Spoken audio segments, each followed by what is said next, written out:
Le message du jour vous est présenté par notre frère Marc. Salut, chers bien-aimés de notre Père Céleste. J'espère que ce message vous parviendra en bonne santé. Après des jours sur la loi de l'amour, ce matin, je veux que nous soyons tous rafraîchis dans quelque chose de personnel, de notre caractère le plus intime d'enfant de Dieu. Être une bonne personne dans la vie et devant Dieu. C'est le thème du jour. Comment pouvons-nous avoir une description appropriée pour une bonne personne? Bien-aimés, que la parole de Dieu nous guide dans cette situation. Dans le livre des Actes des Apôtres, chapitre 11, verset 24, la Bible introduit un personnage nommé Barnabas. Disant que Barnabas était un homme, quelqu'un, rempli du Saint-Esprit et plein de foi. Le verset continue pour dire « Et une foule assez nombreuse se joignit au Seigneur ». Barnabas était un homme bon. Le nom Barnabas signifie « fils d'encouragement ».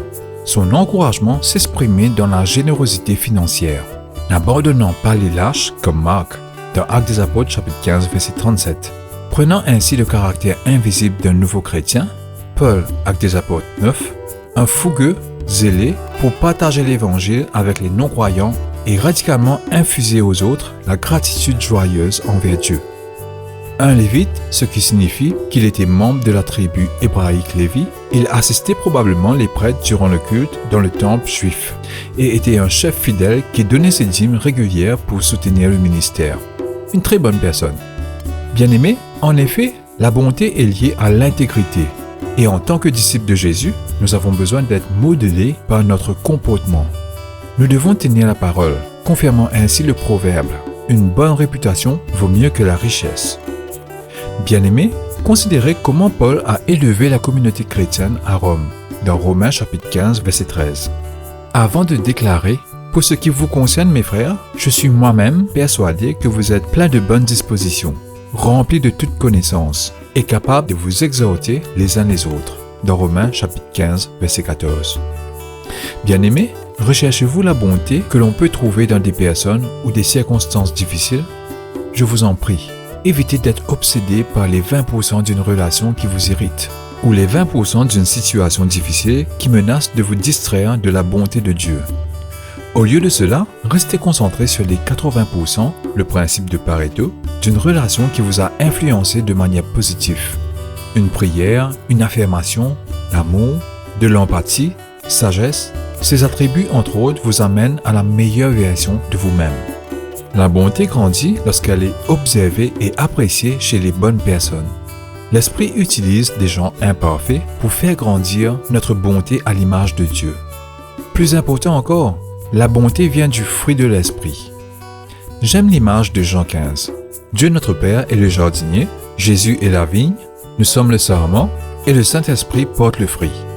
Parfois, la vie peut être saturée des petites distractions, comme des petits dragons qui poussent entre la vigne et la branche siphonnant tranquillement les fruits. Ainsi, une vie peut être vidée de son énergie. L'humilité se soumet à son Dieu jardinier aimant et son élagage tendre, bien que parfois douloureux, s'exprimera les affections concurrentes qui retardent notre fruit spirituel.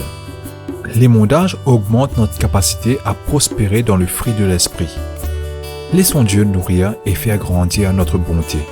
Pendant que les autres observent, rappelez-leur que notre bon Dieu Tout-Puissant est toujours bon.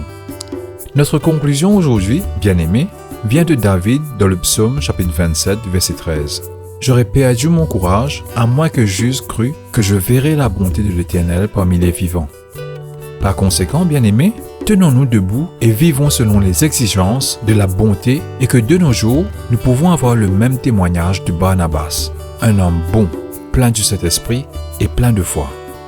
Que Dieu vous bénisse tous. Profitez de votre journée en lui. On se rencontre demain. Au revoir. Si toi aussi tu crois que la parole de Dieu est une bénédiction, partage-la et sois une source de bénédiction pour les autres toi aussi.